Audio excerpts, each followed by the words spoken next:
प्यारे दोस्तों, आज हम आपको एक ऐसा दर्दनाक वाकया सुनाने जा रहे हैं जिसे सुनकर आपकी रूह कांप जाएगी। ये वाकया इस बात का गवाह है कि कैसे एक सगे बेटे ने अपने ही बाप को गधे की गाड़ी के साथ बांध दिया, यानी गधे की जगह पर उसे इस्तेमाल किया।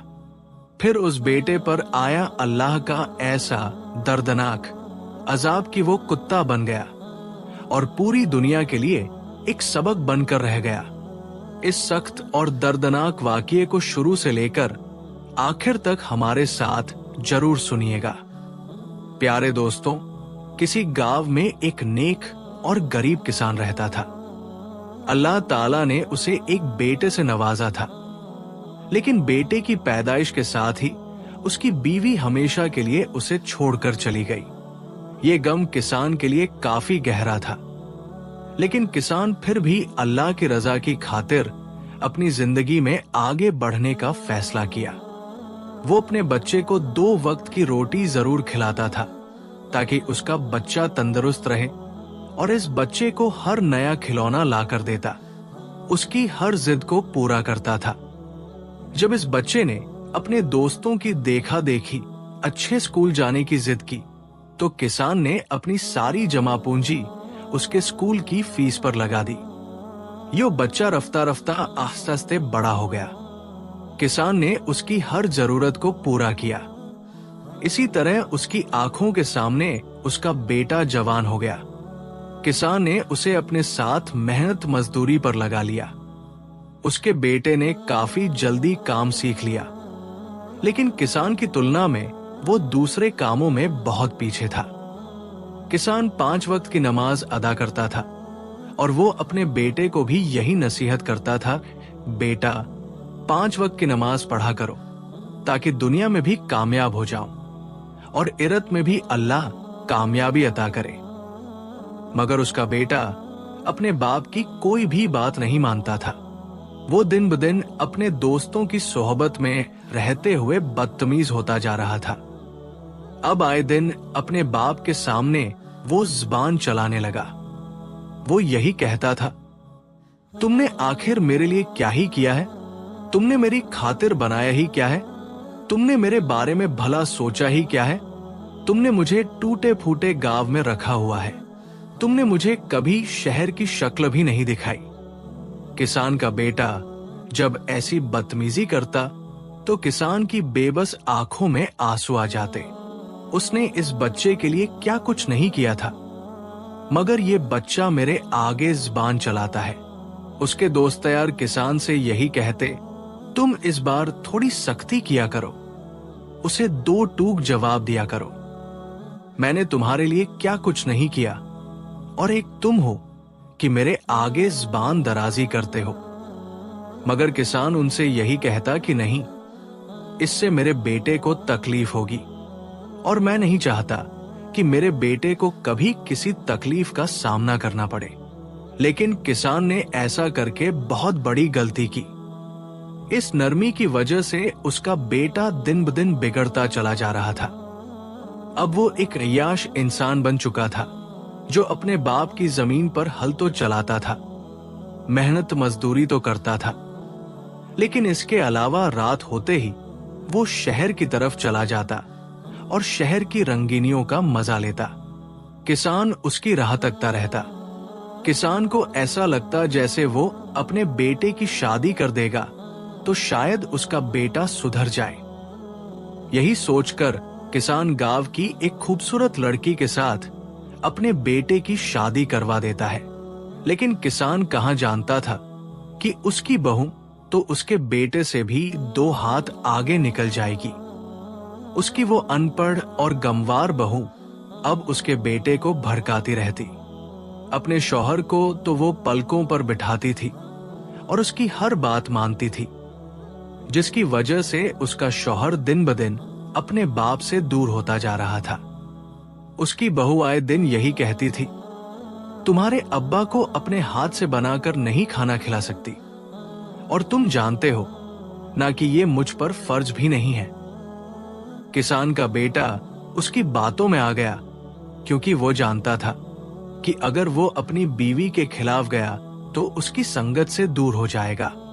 यही सोचकर किसान का बेटा अब उससे मजीद सख्त बातें करने लगा। आए दिन उसे सताता रहता था। जब किसान बूढ़ा होता गया तो उसने अपनी जमीन अपने बेटे को दे दी। लेकिन इस नाफरमान बेटे के नाम जैसे ही जमीन हुई, वो आसमान पर उड़ने लगा और वक्त इसी तरह गुजरता गया। जब किसान पर 2 वक्त की रोटी भी मुश्किल हो गई तो एक दिन बहू ने बचा हुआ खाना दिया।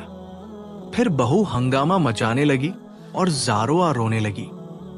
जब किसान का बेटा अपने घर आया तो उसकी बहू ने बढ़ा चढ़ाकर उसे बताया, तुम्हारे अब्बा ने तो मेरी बहुत बेइज्जती की है। मैंने तुम्हारे अब्बा को ताजा रोटी बनाकर दी और मैंने तो अपने हिस्से के नाले भी खिला दिए, लेकिन तुम्हारे अब्बा ने तो रोटी मेरे मुंह पर मार दी। ये सुनते ही किसान का बेटा गुस्से में आ गया और फौरन अपने अब्बा के कमरे में दाखिल हुआ। कमरा कम और कचरा घर ज्यादा था। वहां पर बस घर का सारा कूड़ा करकट पड़ा हुआ था। उसने लात मारकर दरवाजा खोला। किसान सामने एक टूटी हुई चारपाई पर निढाल पड़ा हुआ था। बेटा कहने लगा, तुम्हारी हिम्मत कैसे हुई कि मेरी बीवी से ऐसी बातें करने की? किसान कहने लगा, क्या हो गया है? मैंने तुम्हें अपनी गोद में पाला था। तुम्हें रोज अपने साथ ले जाकर ठंडी छाव में रखा था। क्या मैंने वो सब कुछ इसलिए किया था कि आज तुम मेरे साथ बदतमीजी करो? वो किसान का बेटा कहने लगा, अब तुम मुझ पर एहसान जताना बंद करो।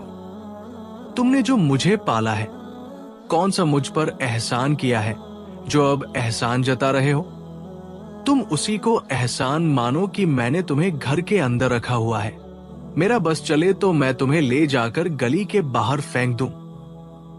तुमने मेरी बीवी के साथ जो बदतमीजी की है वो आइंदा मैं कभी सहन नहीं करूंगा। ये कहकर किसान का बेटा कमरे से बाहर चला गया। किसान बेबसी के आलम में फूट फूट कर रोने लगा। रोते रोते उसकी आंख लग गई। रात के किसी पहर अचानक किसान की आंख खुल गई, क्योंकि उसकी बहू ने ठंडा पानी उसकी चारपाई पर लाकर डाल दिया था। किसान जैसे ही उठा, उसकी बहू जोर जोर से हंसते हुए कहने लगी, बड़ा शौक है ना तुझे मेरे शौहर की नजर में मुझे गिराने का। ले, अब ठंडी चारपाई पर सो जा। सर्दियों की ठंडी रात किसान ने वो पूरी रात ठंडी चारपाई पर गुजार दी। लेकिन अगले रोज किसान को तेज बुखार हो गया और उसकी हालत बहुत ज्यादा खराब हो गई थी। पर कोई ऐसा नहीं था जो उसकी फिक्र करता या उससे पूछता कि तुम ठीक हो। जब किसान की हालत कुछ बेहतर हुई तो उसने हिम्मत करके अपने कमरे से बाहर कदम रखा। अपनी बहू से कहने लगा, बेटी कुछ खाने के लिए है तो दे दो। जब बहू की नजर कचरे के ढेर पर पड़ी जहां खराब फल पड़े हुए थे तो उसने वही खराब फल उठाकर किसान के मुंह पर मार दिए और कहा, ये खाकर गुजारा कर लो। मेरे पास तेरे लिए और कुछ भी नहीं है। अगर खाना है तो यही खा, वरना तेरे बेटे को बता दूंगी। किसान मजबूर होकर वही किचले सड़े फल लेकर अपने कमरे में चला गया। खराब फल खाने की वजह से उसकी हालत और भी खराब हो गई। किसान सोच भी नहीं सकता था कि उसका बेटा इतना बहस भी हो सकता है। लेकिन हद तो तब हो गई जब अचानक एक शाम किसान का बेटा उसके कमरे में दाखिल हुआ। अपने बूढ़े बाप को घूरकर नजरों से देखने लगा, जैसे जाने उस पर कौन सा जुल्म करने वाला था। अपने बूढ़े बाप का उसने हाथ पकड़कर खींचा और कमरे से बाहर ले आया। वहां जैसे ही किसान की नजर पड़ी तो वहां एक गधा गाड़ी मौजूद थी। ये देखकर किसान के तो होश उड़ गए। वो अपने बेटे से पूछने लगा, बेटा अब तुम क्या करने वाले हो? और गधा कहाँ गया? जवाब में उसका बेटा कहने लगा, मेरा गधा बीमार हो गया है और मुझे ये सारी सब्जियां शहर पहुंचानी है। ये सुनकर किसान के रोंगटे खड़े हो गए। वो अपने बेटे के सामने हाथ जोड़कर कहने लगा, बेटा, तुम इतने बहस न बनो कि अल्लाह तुम्हें कभी माफ न करे। किसान का बेटा कहने लगा, तुम कौन होते हो मेरे और खुदा के मामले में बोलने वाले? तुमने आज तक मेरे लिए क्या ही किया है? सारा दिन तुम बिस्तर पर पड़े रहते हो।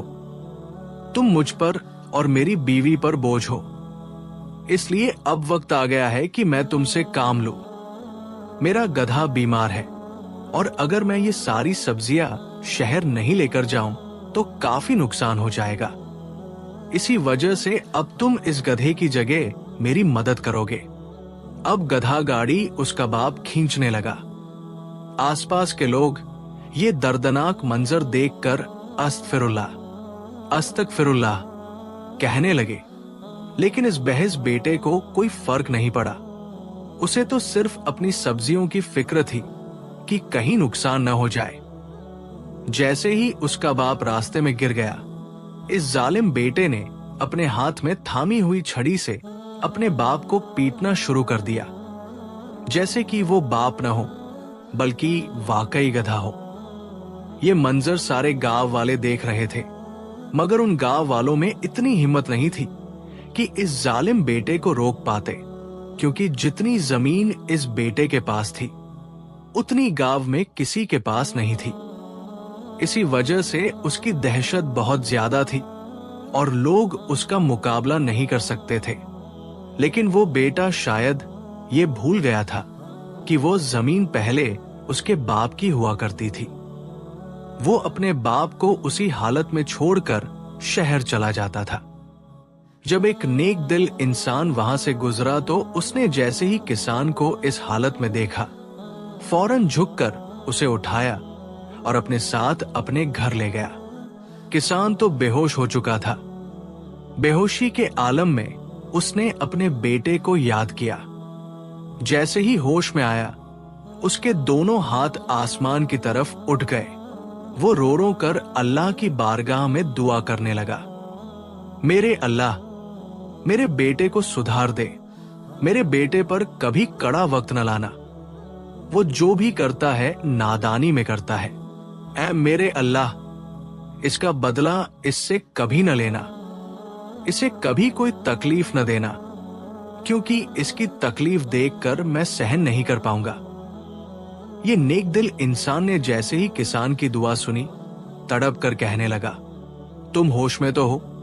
तुम्हारा बेटा दरिंदा बनकर तुम्हारे साथ इतना बुरा सलूक करता है और तुम ऐसी बातें कर रहे हो? जवाब में किसान कहने लगा, नहीं, वो जैसा भी हो, आखिर है तो मेरा बेटा। वो मेरा खून है। हाँ, वो रास्ता भटक चुका है, लेकिन मुझे उम्मीद है कि वो जरूर एक ना एक दिन सीधे रास्ते पर आ जाएगा। नेक दिल इंसान को बहुत ज्यादा गुस्सा आया। एक तो मैं तुम्हारी मदद कर रहा हूं, तुम्हें अपने घर पर ले आया हूं, लेकिन तुम हो कि अपने बेटे के गीत गा रहे हो। उसने तुरंत किसान का बाजू पकड़ा और उसे लेकर उसके बेटे की तरफ चल पड़ा, लेकिन जाते जाते कहने लगा, अगर तुम्हारे बेटे ने फिर जरा भी तुम्हारे साथ कोई गलत हरकत की तो तुम मेरे पास आकर रह सकते हो, लेकिन मैं तुम्हें इसलिए छोड़ कर जा रहा हूं ताकि तुम ये जान सको कि तुम्हारा बेटा कभी भी सुधरने वाला नहीं है। ये कहकर वो इंसान वहां से चला गया। किसान वापस अपने घर आया।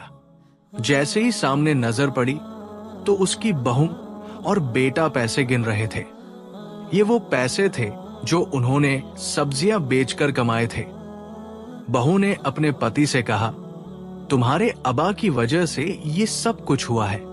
अगर आज तुम्हारे अबा गधा बनकर तुम्हारी मदद न करते तो आखिर तुम ये पैसे कैसे कमा सकते थे? इसलिए 50 रुपए अपने अबा को भी दे दो। इस बेटे ने अपनी बीवी की फरमाबरदारी की। 50 का नोट अपने पिता के मुंह पर लाकर मार दिया।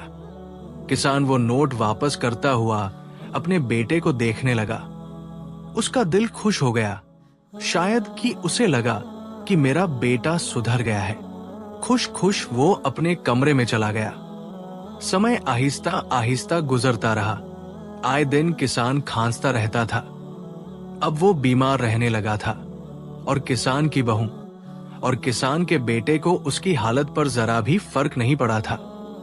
बल्कि एक रात तो उसकी बहू ने एक बात कह दी कि वो अपने पति से कहने लगी, तुम्हारे अब्बा हर वक्त खांसते रहते हैं, उनके खांसने की आवाज हराम हो चुकी है। तुम अपने अब्बा को ले जाओ और किसी दूर जगह पर छोड़ाओ ताकि इस बला से हमारी जान छूट सके। ये कुत्तों की तरह खांसते रहते हैं, जिसकी वजह से मेरा बेटा डर जाता है और रात को उठ जाता है। किसान का बेटा गहरी सोच में पड़ गया। अगले दिन किसान ऐसे ही खांस रहा था कि अचानक उसके बेटे ने उसके कमरे के दरवाजे को धक्का देकर खोला और कहने लगा, क्या कुत्तों की तरह खांस रहे हो? अब अगर आगे तुमने खांसना तो मैं तुम्हें ले जाकर गली में छोड़ दूंगा। किसान ये सुनकर बहुत परेशान हो गया। अब वो अपनी खांसी को रोकने की कोशिश करता रहा। उसकी सांस अटकने लगी। कभी बर्दाश्त से बाहर होकर वो खांस देता। एक दिन फिर किसान का बेटा उसके पास आया और कहने लगा, फिर कुत्तों की तरह तुम खांस रहे हो। उसने अपने पिता का बाजू पकड़ लिया और कमरे का दरवाजा खोलकर अपने पिता को बाहर गली में फेंक दिया। किसान मुंह के बल गली में गिर पड़ा। इस पल किसान की बर्दाश्त की ताकत खत्म हो चुकी थी। तब वो अपने बेटे से कहने लगा, मैं कुत्तों की तरह अगर खांस रहा हूं तो वो अल्लाह ताला तुझे वो दिन दिखाए जो कुत्ते के होते हैं। ये कहकर किसान वही गिरा हुआ था और एक नेक इंसान आकर उसे देखने आया। अब किसान बेचारा तो चल भी नहीं पा रहा था। वो जैसे तैसे करके इस नेक इंसान के पास चला जाता है। वो नेक इंसान किसान के बेटे की नीयत को पूरी तरह से जानता था। तभी उसने किसान का बाजू थामा और किसान को अपने घर के अंदर ले आया। अपनी कच्चे मकान में एक साफ सुथरा कमरा उसे दिया। किसान के आंसू थमने का नाम नहीं ले रहे थे। जब इस नेक इंसान ने किसान के आंसू साफ किए तो कहने लगा, तुम चिंता न करो, तुम मेरे पास आए हो, देखना मैं कैसे तुम्हारा ख्याल रखता हूं। किसान कहने लगा, भला तुम कौन हो और मेरा ख्याल क्यों रखोगे? मेरी सगी औलाद ने मुझे धक्के मारकर घर से निकाल दिया। तुम तो मेरे कुछ भी नहीं लगते। आखिर तुम ये सब क्यों कर रहे हो? जवाब में वो नेक इंसान कहने लगा, जो तुम्हारे साथ आज हो रहा है वही मेरे साथ 10 साल पहले मेरे पिता के साथ हुआ था। मैं बाहर के देश में रहता था। अपने पिता को अपनी बीवी के साथ छोड़ कर गया था और मैंने बहुत बड़ी गलती की थी। मेरी बीवी ने मेरे पिता पर बहुत जुल्म किया। जब मैं वापस आया तो अपनी बीवी से पूछा कि मेरे अब्बा कहाँ हैं? तो मेरी बीवी कहने लगी, वो तो मर चुके हैं। उसकी बात सुनकर मेरे होश उड़ गए। मुझे अपने पड़ोसियों से मेरे पिता की दर्द भरी कहानी सुनने को मिली। तुम्हारे पिता रोज रात को तड़पते रहते थे। रोज रात को तुम्हारी बीवी उन पर अत्याचार करती थी। ये सुनते ही मेरा अस्तित्व डर से कांप गया। मैंने अपनी बीवी को तलाक देने की धमकी दी। अगर तुमने अपनी जुबान से सच नहीं बताया तो मैं तुम्हें अभी तलाक दे दूंगा। मेरी बीवी मुझे डर के मारे सारी कहानी सुना दी। मुझे अपनी बीवी पर बहुत गुस्सा आया, लेकिन उससे ज्यादा गुस्सा मुझे खुद पर आ रहा था। मैंने अपने पिता को उसकी जात पर छोड़ने की गलती क्यों की? क्योंकि मैं अपनी बीवी से बहुत प्यार करता था, उस पर भरोसा करता था, लेकिन उसने मेरा भरोसा तोड़ा। उसने मेरे पिता पर काफी जुल्म किया। मगर जब भी मैं अपने पिता के बारे में पूछता, अब्बा आप ठीक हैं? तो मेरा पिता वीडियो कॉल करके मुस्कुराकर जवाब देता, हाँ बेटा मैं ठीक हूं, तुम मेरी जरा भी चिंता मत करो, अपनी जिंदगी जियो, अपना ख्याल रखो।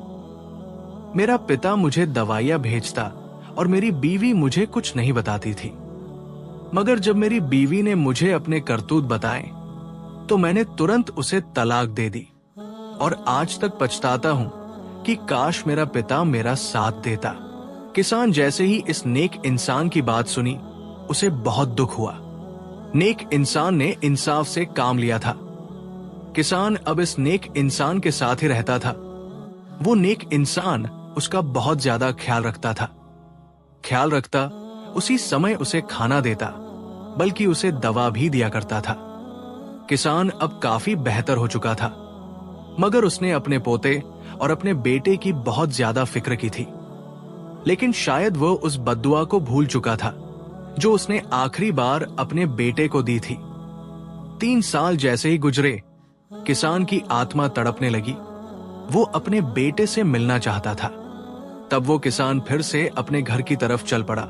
उसने बिना उस इंसान को बताए कि उससे कोई जिक्र न करे, क्योंकि वो जानता था कि अगर वो नेक इंसान को ये बात बताएगा कि वो फिर से अपने घर जा रहा है, जहां उसे अत्याचार का सामना करना पड़ता है, जहां उसे धक्के मारकर निकाल दिया जाता है, तो वो नेक इंसान जरूर ये सुनकर उससे नाराज हो जाएगा।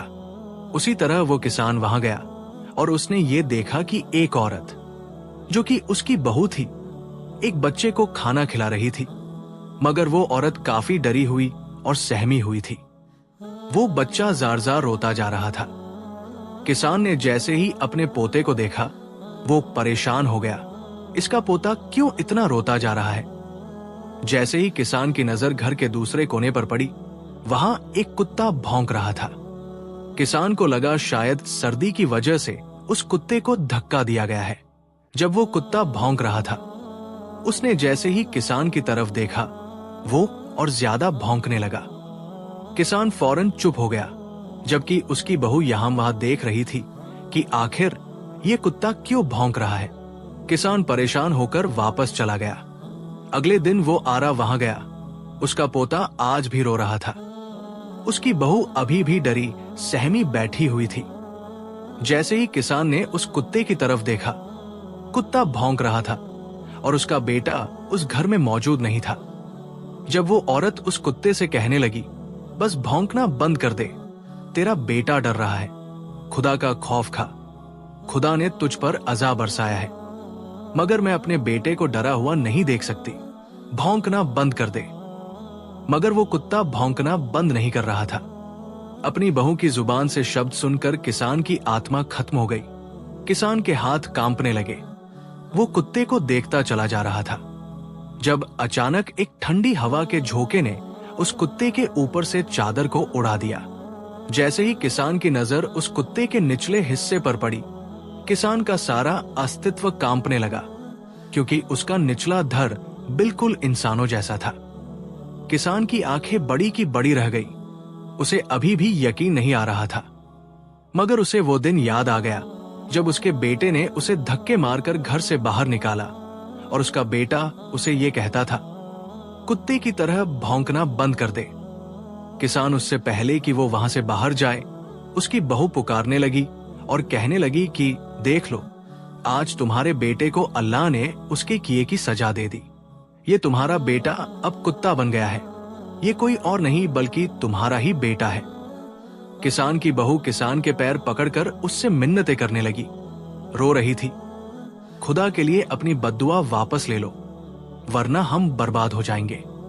किसान ने कहा, मैं कुछ नहीं कर सकता, मेरे बेटे को उसके सभी किए की सजा मिल चुकी है। मैं उसे बहुत समझाता था कि बेटा सुधर जा, अल्लाह की तरफ रुख कर ले, अल्लाह का फर्मा बरदार बंदा बन जा। लेकिन मेरे बेटे ने मेरी कोई बात नहीं मानी, उल्टा वो मुझे तौहीन करता रहा। अल्लाह ताला ने उसे उसके किए की सजा दे दी। वो नेक इंसान के पास किसान वापस चला गया और उसे बहुत अफसोस हुआ कि उसके बेटे को उसके गुनाहों की सजा दुनिया में ही मिल गई। अस्तगफिरुल्लाह, हम लोग भटक चुके हैं, अलग अलग फैसले हैं। हमारे माँ बाप की हम बात नहीं सुनते। माँ बाप से ऊंची आवाज में बात करना ये हर घर की कहानी बन चुकी है।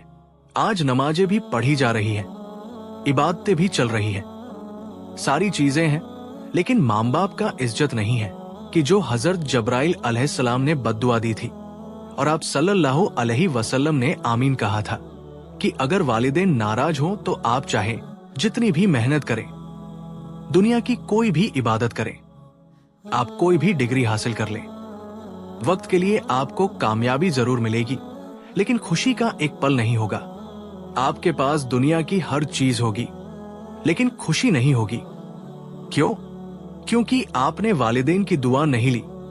ये वालिदैन वो है जिनकी दुआएं एक ऐसी दुआ है कि वालिदैन मर जाते हैं, लेकिन उनकी दुआएं जिंदा रहती हैं। वालिदैन जब नाराज होते हैं तो अल्लाह नाराज हो जाते हैं। जब अल्लाह नाराज होते हैं तो हम पूरी रात अगर सजदे में सिर रखकर कुछ भी करें, कुछ होने वाला नहीं है, क्योंकि अल्लाह ही नाराज है। अल्लाह पाक से दुआ है कि अल्लाह हमें अपने वालिदैन का फरमाबरदार बनाए और ऐसे वाकयात से सबक हासिल करने की तौफीक अता फरमाए। आमीन।